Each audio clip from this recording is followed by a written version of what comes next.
നമസ്കാരം സുഹൃത്തുക്കളെ.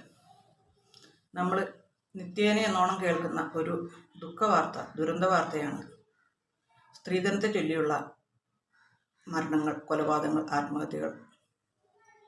എൻ്റെ പൊന്നു മക്കളെ, നിങ്ങൾക്ക് അങ്ങനത്തെ പ്രശ്നങ്ങൾ നേരിട്ട് കഴിഞ്ഞാൽ നിങ്ങളുടെ കുടുംബത്തേക്ക് തിരിച്ചു പോരുക. ഇനി അഥവാ നിങ്ങളുടെ വീട്ടുകാർ നിങ്ങളെ സ്വീകരിക്കാൻ തയ്യാറല്ലെങ്കിൽ നിങ്ങൾ ഏതെങ്കിലും ഒരു കന്യാസ്ത്രീ മഠത്തിലോ അങ്ങനെയുള്ള ഏതെങ്കിലും ഒരു കേന്ദ്രത്തിൽ പോയിട്ട് അഭയം പ്രാപിച്ച് സ്വന്തമായിട്ട് പഠിച്ച് അല്ലെങ്കിൽ ഏതെങ്കിലും സ്ഥാപനത്തിൽ നിന്ന് ജോലി ചെയ്ത് ജീവിക്കുക. അല്ലാതെ മരണമല്ല പ്രതിവിധി. പിന്നെ മാതാപിതാക്കളോടും പറയാനുള്ളത്, മക്കളെ കല്യാണം കഴിച്ച് വിട്ട് കഴിഞ്ഞാൽ അതോടെ കടമ തീർന്നു എന്ന് കരുതരുത്. നമ്മുടെ മക്കളാണ്. അവർക്ക് മറ്റൊരു വീട്ടിൽ അങ്ങനെ ബുദ്ധിമുട്ടുണ്ടായാൽ രണ്ട് കൈ നീട്ടി സ്വീകരിക്കണം. എന്തൊക്കെ സാമ്പത്തിക പ്രതിസന്ധി ഉണ്ടായാലും മക്കൾക്ക് പകരമാവില്ല അത്.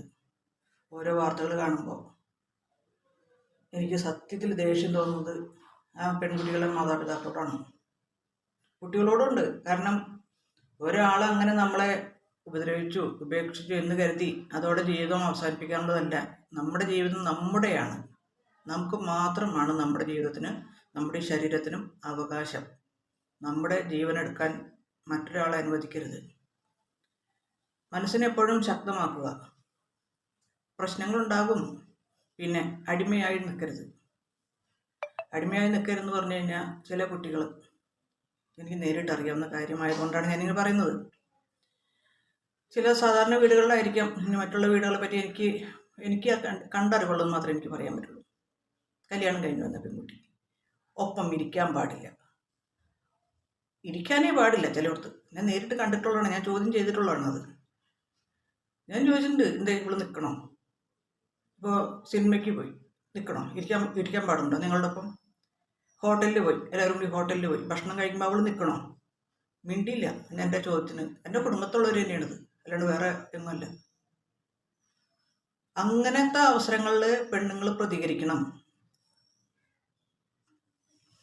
ഇന്നത്തെ തലമുറയിലെ ചില പെൺകുട്ടികൾ ചെയ്യുന്ന മാതിരി കാരണവന്മാരെയോ മറ്റുള്ളവരെയോ മുതിർന്നവരെയോ ബഹുമാനിക്കാതെ കാലുമേ കാലും കയറ്റി ഇരിക്കണം എന്നല്ല ഞാൻ പറയുന്നത്. ഇപ്പം നമ്മൾ ഇരിക്കുകയാണ്. അപ്പോൾ ആരെങ്കിലും കടന്നു വന്നു, ഒന്ന് എഴുന്നേറ്റ് നിൽക്കാം, അത് മര്യാദ. ഇപ്പോൾ എല്ലാവരും കൂടെ ഇരിക്കുക. എല്ലാവരും കൂടെ ഇരിക്കുമ്പോൾ അവളൊന്ന് വന്നിരുന്ന് കഴിഞ്ഞാൽ അവളെ എഴുന്നേൽപ്പിച്ച് വിടുന്നത് എന്ത് മര്യാദയാണ്? അങ്ങനെയുള്ള കാര്യങ്ങൾ ചോദ്യം ചെയ്യപ്പെടണം. ഞാൻ ചോദ്യം ചെയ്തിട്ടുണ്ട്. എൻ്റെ കുടുംബമാണെന്നൊന്നും ഞാൻ നോക്കാറുന്നില്ല ആ കാര്യത്തിൽ. അനീതി എവിടെ കണ്ടാലും ചോദ്യം ചെയ്യണം.